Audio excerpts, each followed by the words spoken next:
Assalamualaikum warahmatullahi wabarakatuh. Hai bunda-bunda, kembali lagi di Pojok Parenting Bunda Alivia Esti Marheni. Gimana nih kabar bunda-bunda semuanya? Semoga selalu diberikan kesehatan dan selalu semangat dalam mendampingi tumbuh kembang si kecil di rumah. Beberapa waktu lalu aku memberikan Q&A di story Instagram ya bunda. Jadi bunda-bunda semuanya nih yang udah follow aku di Instagram dan kemarin sudah ikut serta memberikan pertanyaan di Q&A. Terima kasih banget sudah berpartisipasi. Dan bagi para bunda-bunda semuanya yang belum follow aku, yuk silahkan follow Instagram aku. Jangan lupa @alivia_st93. Nah di Q&A kemarin itu aku memberikan pertanyaan untuk bunda-bunda semuanya. Silahkan nih yang mau menanyakan tumbuh kembangnya anak aku si Syafiq dari dalam kandungan sampai dia sekarang umur 23 bulan.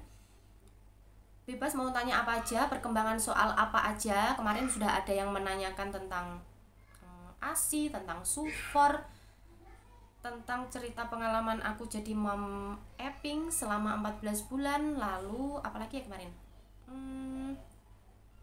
Tentang tumbuh kembangnya Syafiq dari dia belajar tengkurap, belajar merangkak, belajar berjalan, berbicara, soal tumbuh gigi dan lain-lain. Alhamdulillah kemarin yang memberikan respon lumayan banyak. Tapi di video kali ini yang aku bahas hanya beberapa aja ya bunda. Soalnya nanti durasinya akan sangat panjang. Nanti bunda bosan nanti lihat channel saya kalau terlalu panjang durasinya, ya kan? Nah, sebelum aku membahas Q&A-nya apa aja dan jawabannya tuh seperti apa, gak bosan-bosan aku ngingetin untuk bunda-bunda semuanya dan untuk teman-teman YouTube semuanya, klik subscribe dan aktifkan loncengnya agar kalian semua tidak ketinggalan update terbaru dari channel YouTube aku. Oke, bunda-bundaku yang kemarin sudah ngasih pertanyaan, sekali lagi aku ucapin terima kasih. Sebelum aku membahas Q&A-nya, aku mau ngucapin dulu nih minal aizin wal faizin, mohon maaf lahir dan batin ya untuk teman-teman YouTube semuanya. Semoga puasa kita yang sudah kita jalankan 1 bulan penuh kemarin diterima oleh Allah Subhanahu wa taala dan kita bisa ketemu lagi di Ramadan tahun selanjutnya. Amin. Ini aku sambil pegang HP ya. Kita ke pertanyaan yang pertama. Kemarin ada bunda nih yang menanyakan. Nah, kemarin kan pertanyaannya aku ngasihnya seperti ini. Tumbuh kembangnya si Syafiq dari dalam perut sampai dia umur 23 bulan. Nah, kemarin yang menanyakan soal tumbuh kembangnya Syafiq yang ada di dalam perut itu nggak ada. Oke, nggak apa-apa. Jadi mereka fokusnya ke tumbuh kembang yang sekarang nih, dari dia sudah lahir sampai umur 23 bulan sampai dia bisa bicara sekarang. Tapi ada satu pertanyaan dari bunda titik-titik, nggak akan aku spill nama IG-nya ya di sini, jadi aman banget kalau bunda mau nanyain apa aja, nggak akan aku spill IG-nya. Pokoknya ada pertanyaan seperti ini, punya pengalaman ngidam yang membagongkan nggak pas hamil? Nah ini dia. Jadi mungkin bunda-bunda sudah pernah merasakan semua ya, ketika awal hamil itu kan ada yang namanya hamil kebo. Hamil kebo itu tetap etes, tetap sehat, maksudnya tuh nggak mabuk, nggak ada morning sickness dan lain-lain. Tapi ada juga nih di awal kehamilan ada yang morning sickness, mual, muntah, nggak karu-karuan, lemes, hanya bisa bed rest seperti itu. Nah aku di awal hamil itu merasakan morning sickness. Tapi morning sicknessnya itu biasanya kalau sebutan dari morning sickness itu kan kalau pagi-pagi. Nah mualnya, muntahnya itu pagi-pagi kayak gitu kan. Tapi aku bukan merasakan morning sickness lagi, tapi apa yang dinamakan afternoon sickness atau evening sickness malahan. Jadi mual muntahnya itu aku rasain tuh dari mulai mandi sore sampai jam 7 malam. Itu setiap hari, hampir setiap hari. Dari usia kandungan awal, usia kandungan sampai kira-kira mau 3 bulan. Nah, untuk masalah ngidam nih, sebenarnya dari awal hamil itu nggak ada ngidam sama sekali ya. Cuma ini yang ngidam bukan aku, tapi malah suamiku yang ngidam. Nggak tahu, belum ngeh kalau itu namanya ngidam. Jadi gini, aku merasakan mual, muntah, sama badan sakit semua kayak gitu kan di awal-awal kehamilan. Waktu itu usia baru 7 minggu. Aku belum berani USG waktu itu. Jadi nunggu usia 7 minggu lebih dulu baru mau USG. Ketika itu suamiku tuh selalu bilang, kok aku pengen banget makan seafood ya. Jadi kalau dia buka Instagram, buka YouTube kayak gitu, yang dilihat tuh cuma mukbang seafood, kepiting, lobster kayak gitu loh. Ya udah beli aja, tapi adanya di Madiun, kan rumahku kan lumayan jauh ya dari Madiun, paling sekitar setengah jam lah kalau mau ke Madiun kota. Aku kan Madiunnya kabupaten. Ya udah nanti sekalian USG aja ke Madiunnya, sekalian beli lobster atau mau beli seafood. Jadi ketika suamiku belum keturutan untuk makan seafood itu, tiap hari aku ngerasain tuh badan sakit semua, mual, muntah kayak gitu tuh nggak berhenti tiap hari. Nah ketika pas waktu jadwalnya USG kan kalau nggak salah itu hari Rabu aku ke Madiun ke dokter kandungan kan. Pas di sana aku daftar, kan namanya baru pertama kali ke dokter itu. Aku nggak tahu nih kalau harus ngecek dulu di hari itu dokternya ada apa enggak. Nah ketika aku udah sampai sana ternyata dokternya bukanya besok gitu, jadi dokternya tuh nggak ada. Ya udah, terus udah terlanjur sampai Madiun, udah jauh-jauh masa mau langsung pulang. Akhirnya ya udah yuk kita beli seafood aja, kemarin kan katanya pingin kayak gitu kan. Giliran sampai tempat seafood, ya udah aku makan juga kayak nggak begitu selera kan. Yang lahap banget ya suamiku, karena emang yang pengen seafood banget kan dia. Akhirnya udah sampai rumah, dan keesokan harinya, besoknya lagi, mual, muntah sama badan sakit semua itu hilang. Nah pasti bunda-bunda semuanya ada beberapa yang seperti itu kan. Jadi yang ngidam siapa, yang ngerasain mual muntah siapa. Jadi di sini posisinya yang ngidam itu suamiku, yang ngerasain mual muntah badan sakit semua udah nggak nafsu makan itu aku. Dan ketika ngidamnya udah dipenuhin, sudah diturutin, udah hilang, bener-bener hilang. Jadi usia kandungan 2 bulan itu udah nggak ada namanya mual muntah lagi. Karena ya itu ternyata dari awal aku hamil itu emang suamiku udah pengen banget yang namanya seafood itu, dan nggak tahu kalau itu ya namanya ngidam, dan itu harus diturutin. Ketika sudah diturutin udah hilang, ya kan. Yang ngidam siapa, yang untungnya bukan aku kan. Udah takutnya malah aku yang rasain mual muntah, yang ngidam aku kayak gitu kan, malah double gitu kan rasanya. Tapi ini yang pengen banget suamiku, tapi yang rasain mual muntah aku. Oke, nggak apa-apa. Tapi ada juga nih, ada beberapa cerita gitu aku pernah dengar, katanya yang ngidam istrinya tapi yang ngerasain mual muntah itu suaminya, itu juga ada. Tapi untungnya yang tetap yang ngerasain mual muntah aku. Ya kalau gimana kalau misalkan yang ngerasain mual muntah suamiku, nanti kerjanya gimana, ya kan. Ya alhamdulillah Allah maha adil ya. Jadi yang ngerasain sakit tetap aku. Oke, nggak apa-apa, karena aku juga gak kerja kan, sudah resign dari pekerjaan. Dan alhamdulillah setelah resign aku mendapatkan rezeki yang diberikan Allah, alhamdulillah. Ada pertanyaan dari bunda tentang ceritain pengalamanmu jadi pejuang ASI bun, bisa jadi mom apping juga. Nah ini salah satu bunda yang tahu cerita aku mengenai pengalaman aku menyusui, lebih tepatnya pengalaman aku memberikan ASI jalur mom apping lebih tepatnya. Nah bagi bunda-bunda, bagi new mom nih yang belum tahu apa sih mom apping itu. Nah mom apping itu adalah bunda memberikan ASI itu tidak langsung memberikan ke bayinya, atau lebih tepatnya bayi itu tidak menyusui langsung ke bunda, tapi bunda harus memompa ASInya lalu baru diberikan ke bayi melalui biasanya melalui dot, melalui sendok, melalui gelas dan lain-lain, tergantung media yang diberikan. Jadi di awal aku melahirkan itu aku operasi sesar kan, karena ada indikasi yang menyebabkan aku harus melakukan tindakan operasi sesar. Waktu itu aku nggak dibolehin IMD. Nah setelah operasi dan nunggu biusnya habis dulu, karena setelah itu aku teler, udah nggak bisa bangun kan. Setelah biusnya udah selesai kayak gitu, ASI aku belum keluar. Ketika selama aku di rumah sakit, ketika 3 hari itu anakku minum supor, itu ternyata awal mula munculnya bingung puting. Lalu singkat ceritanya ASI aku baru keluar di hari kelima. Nah itu aku pumping dulu nih. Ketika pumping itu dapatnya tuh cuma sedikit, cuma 20 mili, 10 mili kayak gitu.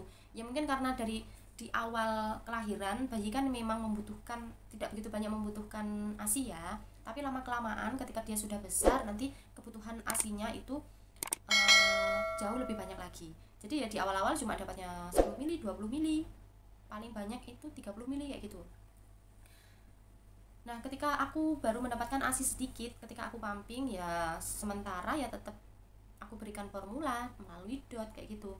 Ketika ASIku sudah mulai banyak nih, sampai banjir, sampai kulkas itu sampai penuh karena tiap hari aku pumping untuk memenuhi kebutuhan ASI anakku.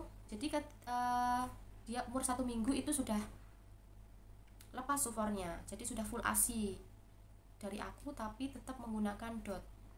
Kenapa tetap menggunakan DOT? Ya karena anak aku sudah bingung puting alias tidak mau menyusui. Sudah aku lakukan berbagai macam cara, mulai dari konsul ke dokter anak, konsul ke konselor ASI, sudah aku lakukan dan ternyata anak aku sudah tidak mau menyusui.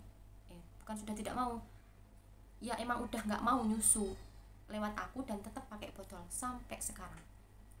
Oke, nggak apa-apa, aku tetap memperjuangkan memberikan ASI kepada anak aku. Itu pertama, namanya mom apping ya, tidak ada stimulasi sama sekali dari bayi, dan bayi tidak mau menyusui kan takutnya, katanya banyak orang di luar sana, kalau pumping kayak gitu pasti nggak lama lah menyusuinya, nanti lama-lama juga kering ASInya, lama-lama nggak keluar. Sudah banyak saya mendengarkan kata-kata seperti itu, udah banyak sekali setiap hari. Tapi tetap aku selalu nonton video motivasi yang buat mom apping kayak gitu, tetap aku lakukan, tetap semangat setiap hari, makan banyak, makan vitamin yang banyak, makan makanan bergizi setiap hari, udah wes gak peduli sama berat badan, yang penting anak aku tetap bisa minum ASI dari aku. Pertama, make a wish-nya tuh gini, ya Allah nggak apa-apa, yang penting anak aku bisa minum ASI sampai full 6 bulan. Nah ketika sudah lewat 6 bulan ternyata ASI aku tetap banyak, alhamdulillah, tetap aku bisa ngasih ASI buat anak aku. Oke. Lalu doa selanjutnya, ya Allah semoga nanti meskipun anak aku sudah MPASI, aku tetap memberikan ASI untuk anak aku sampai usia 12 bulan. Ketika sudah 12 bulan terlewati, alhamdulillah ASI aku masih tetap ada. Ketika umur 12 bulan itu anak kan sudah mulai aktif, sudah mulai merangkak, sudah tahu nanti kalau ditinggal emaknya sedikit sudah teriak-teriak kayak gitu. Ketika aku pumping pun dia minta pangku, minta gendong, mainin alat ASInya, alat pompanya dan lain sebagainya. Dan aku nggak bisa karena sebenarnya aku bukan ibu bekerja, aku ibu rumah tangga, tapi yaitu aku setiap hari harus pumping. Aku mikirnya gini, kok aku ngabisin waktu cuma buat pumping aja ya, jadi waktu main atau waktu stimulasi untuk anak aku kok aku cuma ada beberapa jam aja ya. Aku pengen jadi full bisa nemenin anakku main, bisa nemenin anak aku belajar kayak gitu kan. Setelah aku rundingkan sama suami, gimana nih, ini kan Syafiq udah 12 bulan, gimana kalau udah aja ASInya kayak gitu. Suami aku ya udah nggak apa-apa, pelan-pelan aja sambil kita nyari sufor yang bagus atau nyari sufor yang cocok buat Syafiq. Oke, bismillah. Jadi lebih tepatnya ketika umur 14 bulan itu Syafiq sudah benar-benar lepas ASI dan apa ya, transisi pindah ke sufor kayak gitu. Jadi tipsnya nih untuk bunda, agar ketika bunda sudah menjadi mom apping dan ingin menghentikan memompa ASI, itu jangan langsung tiba-tiba dihentikan bunda, jangan. Nanti takutnya bunda akan mengalami mastitis. Nah cara yang aku lakukan, mungkin bisa bunda lakukan juga ya, yang jadi mom apping tapi sudah tidak waktunya untuk menyusui lagi alias mau menghentikan. Ini caranya, misalkan nih ketika Syafiq umur 12 bulan itu kan jadwal pumping aku kan sudah aku kurangi, kira-kira sehari paling cuma 4 sampai 5 kali gitulah. Jadi untuk menghentikan memompa ASI itu jangan langsung berhenti gitu aja tuh, jangan. Karena aku pernah langsung aku kurangi memompa ASI kayak gitu, aku masih mengalami adem panas. Nah padahal Syafiq udah besar nih. Siasatnya seperti ini, ketika bunda menstruasi, nah itu kan hormonnya itu kan kayak kebagi gitu kan bunda, hormon untuk menyusui sama hormon menstruasi itu kan ada yang sama. Aku hormonnya apa tuh lupa. Jadi ketika bunda menstruasi itu produksi asinya menurun. Nah ketika aku menstruasi ini aku mengurangi jadwal pumping aku yang biasanya 4 kali jadi aku kurangi jadi 3 kali kayak gitu. Dan alhamdulillah tidak mengalami pembengkakan PD bunda. Nah ini bisa bunda lakukan. Di jadwal menstruasi selanjutnya kan aku udah pumping 3 kali nih, di jadwal menstruasi berikutnya produksi menurun, aku ulangi lagi jadi 2 kali dalam sehari kayak gitu sampai benar-benar ASI itu kayak udah keluar cuma beberapa mili kayak gitu aja. Nah setelah itu udah di usia 14 bulan Syafiq mulai meminum Sufor seperti itu. Nah itu dia perjalanan singkat, nggak singkat sih sebenarnya, 14 bulan juga lumayan loh bun jadi mom apping itu. Maksud aku cerita singkat nih, pengalaman aku menjadi mom apping selama 14 bulan lumayan kan rekornya. Biasanya kalau menjadi mom apping itu ada yang paling mentok cuma 6 bulan, ada yang sampai 8 bulan, ada yang sampai 4 bulan gitu aja. Tapi karena aku punya tekad, aku ingin memberikan ASI eksklusif untuk anak aku meskipun anak aku tidak menyusui langsung menggunakan media dot, nggak apa-apa, yang penting anak aku bisa tetap minum ASI dari aku seperti itu. Oke, selanjutnya ada pertanyaan, bahas sapih ASI ke Sufor dong bun. Untuk sapihnya dari ASI ke Sufor tidak ada kendala sih, cuma pas ketika produksi ASIku sudah mulai menurun, nah itu aku kasihnya gantian nih. Jadi aku ngasih ketika dia lagi melek kayak gitu, aktivitas kayak gitu ya aku ngasihnya ASI. Ketika dia tidur, ketika tengah malam dia minta susu ya aku kasih Sufor. Jadi nanti biar dia terbiasa sama rasanya. Tapi menurut aku rasanya hampir sama kok, rasanya ya hambar-hambar kayak gitu. Alhamdulillah ketika sudah benar-benar pakai Sufor dia langsung nerima meskipun dia dalam kondisi sadar, alias ketika dia nggak tidur dia minum juga oke, fine aja sama rasanya kayak gitu. Silahkan dicoba ya bunda ketika mau transisi ASI ke Sufor. Tapi kalau bunda masih tetap menyusui, ketika anak bunda belum 2 tahun dan masih ASI, please tetap berikan ASInya sampai usia 2 tahun ya bunda. Jangan tidak ada kondisi apa-apa terus tiba-tiba kayaknya enak deh ngasih Sufor, nggak perlu menyusui lagi, ya udah aku kasih Sufor aja deh. No, jangan, tetap lanjutkan ASInya sampai anak bunda usia 2 tahun. Oke, pertanyaan selanjutnya, Sufornya ngedot nggak sih? Anakku sampai gigis ngedot mulu. Iya bunda, nggak. Sufor pun anak aku juga dari lahir ke dunia ini menggunakan dot sampai 23 bulan ini. Untuk masalah ngedotnya sampai gigis itu benar adanya bunda. Karena apa? Aku lihat di artikel popmama.com, penggunaan dot terus-menerus dapat berpengaruh pada kerusakan gigi si kecil. Kerusakan gigi di sini dapat menimbulkan karies gigi dan biasa menyerang gigi-gigi depan bagian atas. Jadi biasanya yang gigi yang sebelah sini, yang depan ini ya bunda. Karies gigi membuat pengeroposan gigi sehingga gigi si kecil berubah menjadi coklat kehitaman dan tak jarang berlubang atau bahkan tanggal. Untuk penggunaan dot sendiri sebenarnya banyak pro kontra ya, sama dokter anak kayak gitu. Dan aku browsing emang resikonya juga banyak, nanti bisa mempengaruhi bentuk struktur gigi anak, bisa menimbulkan karies seperti yang dibilang artikel tadi, seperti itu. Tapi gimana ya, Syafiq udah pernah aku coba ganti ke gelas kayak gitu, dia masih belum mau. Karena aku dulu gantinya ketika umur 15 bulan apa berapa ya, ketika umur 15 bulan, jadi dia komunikasi 2 arah kayak gitu belum begitu ngerti. Tapi ketika nanti udah 2 tahun, nanti coba aku mau ganti transisi ke gelas ya, karena dia kan sudah mulai lumayan paham sama instruksi kayak gitu. Jadi bunda kalau misalkan mau ganti ASI ke Sufor, kalau bisa misalkan nih bunda kan menyusui si kecil, jadi kan si kecil belum paham dot sama sekali kan ya. Kalau mau ganti ke Sufor, please jangan dikasih dot ya bunda, nanti bunda akan menyapih double ya kan.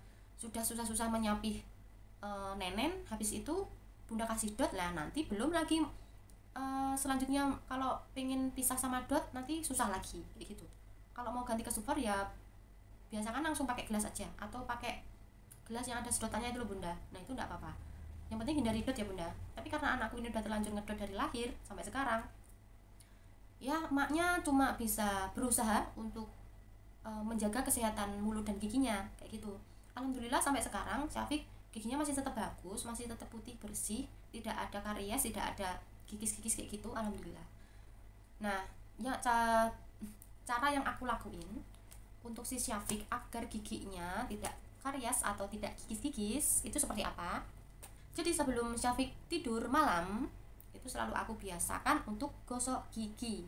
Nah, pembiasaan sikat gigi sebelum tidur ini bisa mengurangi kemungkinan bakteri yang ada di gigi ketika dia minum susu tengah malam. Itu karena sebelumnya sudah digosok bersih, jadi sisa-sisa makanan sebelumnya yang dia makan itu sudah tidak ada di mulut, dan nanti kalau misalkan tengah malam dia minta susu ya udah nggak apa-apa gitu. Paling nggak kita sudah mengurangi kuman-kuman yang tertinggal sebelumnya gitulah. Nah, untuk mengatasi selanjutnya, jangan banyak-banyak kasih sufor ya Bunda. Jadi gini, Bunda, kalau anaknya sudah mempunyai gigi yang banyak, kan makin gede, pemberian susunya itu kan pasti harus dikurangi ya Bunda. Kasihan nih gigi anaknya. Kalau misalkan anaknya nih ketika jam makan tetap harus dikasih makan. Kalau misalkan anaknya GTM, ya udah nanti 1 jam atau 2 jam nanti dikasih makan lagi kayak gitu. Kalau misalkan GTM nasi, silahkan diberikan karbohidrat yang lainnya seperti kentang, misalkan mau dikasih roti ya silahkan gitu.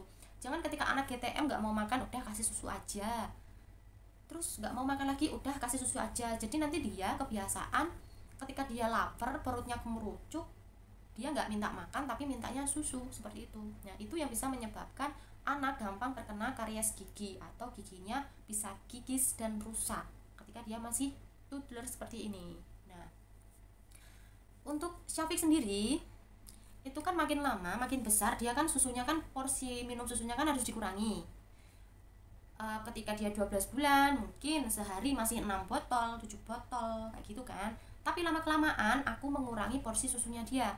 Jadi sampai sekarang ini dari usia dia 18 bulan sampai sekarang dia kalau minum susu itu cuma pas mau tidur aja gitu. Pas mau tidur siang 1 kali, udah 1 kali minum aja 1 botol. Itu 1 botolnya yang 120 ml, aku pakai botol pigeon 120 ml, ini udah cukup. Ketika dia bangun tidur, awal-awal memang pengen minta susu lagi, tapi lama-kelamaan aku kasih pengertian ke dia kalau minum susu itu cuma pas mau bubuk aja. Jadi aku alihkan nih, aku kasih air putih, aku kasih camilan, atau aku kasih makan utama ketika dia sudah waktunya jam makan utama. Nah, selanjutnya selain minum susu ketika jam makan siang, ketika minum susunya ketika pas mau tidur siang, ketika mau tidur malam pun dia juga minum susu tengah malam dan waktu subuh. Jadi dia minum susunya sehari 4 kali, 4 botol yang kecil-kecil. Nah, untuk sekarang ini ketika dia mau 2 tahun ini, porsi susunya udah mau aku kurangin lagi nih. Mas mau tidur siang, mau tidur malam, tengah malam, antara tengah malam mau subuh. Nah, sore harinya aku kasih susu UHT. Nah, untuk pemberian susu UHT ini sudah diperbolehkan ya Bunda. Kalau Bunda mau mengenalkan susu UHT untuk si kecil, monggo, enggak apa-apa di usia-usia seperti ini gitu. Nah, Bunda bisa menerapkan pola yang aku berikan kepada Syafiq seperti ini kepada anak Bunda. Ini juga bisa mengurangi atau mencegah terjadinya karies gigi pada anak Bunda. Alhamdulillah meskipun susunya Syafiq sudah aku kurangi, pertumbuhan kurva di buku KIA-nya juga tetap baik kok, tetap di garis hijau gitu. Yang penting kita memberikan asupan makanan. Nah, jangan lupa nih, pemberian asupan makanannya tetap makanan gizi seimbang. Jadi itu dia, kalau misalkan Bunda ingin memberikan susu sebelum tidur tidak apa-apa, tapi tetap ajak anak Bunda untuk gosok gigi dulu ya. Selain gosok gigi, juga ajarkan atau biasakan anak Bunda untuk cuci tangan, cuci kaki, cuci muka sebelum tidur agar kebiasaan ini nanti bisa berlanjut sampai dia besar nanti. Ganti sufor dari usia berapa dan kenapa? Nah, sudah aku jelaskan tadi ya. Syafiq, peralihan ASI ke sufor itu dari usia 14 bulan. Dan kenapa? Ya itu tadi, karena aku sudah tidak menjadi mom apping lagi, karena aku sudah menghentikan memompa ASI di usia 14 bulan karena sudah persetujuan dari suami juga, sudah musyawarah mufakat. Jadi Syafiq aku berikan sufor dari usia 14 bulan sampai sekarang. Fase-fase anakmu tengkurap, merangkak, jalan, tumbuh gigi, bicara, dan lain-lain. Wah, ini pertanyaannya lumayan banyak ya Bunda. Terima kasih sekali loh atas respon positifnya. Selanjutnya juga ada pertanyaan GTM. Nah, GTM ini mending aku bahas di video selanjutnya aja ya, karena durasinya udah lumayan panjang ini Bun. Cuma bahas mom apping sama ganti ASI ke super aja sepanjang ini ya. Pertanyaan lagi nih, anakku 12 bulan masih belum mau belajar jalan, gimana ya? Aduh Bunda, anak aku bisa jalan tegak berdiri aja itu usia 14 bulan. Jadi kalau masih 12 bulan dan belum mendekati red flag pertumbuhan tumbuh kembang itu kan kayak berjalan, bicara, tumbuh gigi kayak gitu kan maksimal kan 18 bulan. Kalau 12 bulan Bunda tenang aja, masih ada 6 bulan lagi untuk Bunda stimulasi sekecil agar bisa berjalan kayak gitu. Jadi santai. Aku aja santai loh. Anak aku 12 bulan, teman-temannya udah bisa lari, teman-temannya yang di usia di bawah dia, di atas dia sedikit kayak gitu sudah bisa jalan, lari, tegak dan kayak gitu aku udah nggak ambil pusing. Anak aku masih merangkak-rangkak kayak gitu udah biarin, karena belum mendekati red flag kan, masih jauh ini red flagnya. Jadi Bunda tetap stimulasi aja si kecil, oke? Kayaknya segitu dulu ya aku bahas Q&A-nya. Untuk pertanyaan stimulasi dan GTM akan aku jawab di video selanjutnya aja ya Bunda, karena ini durasinya juga udah lumayan lama. Nanti takutnya bosen dengerin saya nyerocos, nyeloteh kayak gini ya. Sekali lagi aku mau ucapin kepada bunda-bunda yang sudah berpartisipasi memberikan pertanyaan di Q&A aku kemarin. Terima kasih banyak sudah mendukung channel YouTube aku dan tidak bosan mendengarkan aku bercerita ngalor ngidul ngetan ngulon, bahas review-review atau tips-tips sembarang kalir. Alhamdulillah sekarang subscriber aku sudah ada 1000 lebih. Terima kasih, matur suwun sangat kepada teman-teman dan bunda-bunda semuanya yang sudah mendukung channel YouTube aku ini. Semoga channel YouTube aku bisa berkembang dan terus memberikan inspirasi, memberikan tips, memberikan review dan lain-lain. Pokoknya jangan bosan-bosan untuk klik video terbaru aku ya. Oke, semoga video kali ini bermanfaat untuk bunda-bunda semuanya. Bagi bunda-bunda nih yang new mom, aku saranin kalau misalkan bunda mendampingi tumbuh kembang si kecil, jangan dengarkan omongan-omongan negatif. Tetap welcome sama masukan-masukan yang diberikan, dan bunda harus tetap memilih-milih nih informasi yang bagus dan informasi yang buruk. Yang buruk ditinggalkan, yang bagus ditampung dan diterapkan, seperti itu. Dan jangan bosan-bosan nih untuk bunda selalu browsing. HP-nya kan smartphone ya. Nah, digunakan aja untuk browsing-browsing pengalaman-pengalaman atau tips-tips yang bagus untuk tumbuh kembang si kecil. Si kecil harusnya distimulasi apa di usia ini. Kalau misalkan sudah usia misalkan udah 6 bulan, nanti MPASI-nya seperti apa. Kayak gitu. Bunda harus menjadi smart mom ya. Jangan sampai terpengaruh omongan-omongan negatif dan nanti akan membuat bunda down dan jadi baby blues. Jangan sampai ya bunda. Tetap semangat untuk mendampingi tumbuh kembang si kecil di rumah. Dan pastinya bunda jangan lupa untuk share video ini agar bunda-bunda yang lainnya yang belum tahu nih tentang tumbuh kembang si kecil. Nah, bunda bisa menyarankan video YouTube aku ini untuk bunda-bunda yang membutuhkan informasi tentang tumbuh kembang si kecil. Untuk bunda yang mau mempersiapkan MPASI untuk si kecil, jangan lupa untuk tonton video aku yang ini. Ada part 1 dan ada part 2. Sudah lengkap di sana, aku bahas tentang menu lengkap, menu tunggal, dan lain-lain.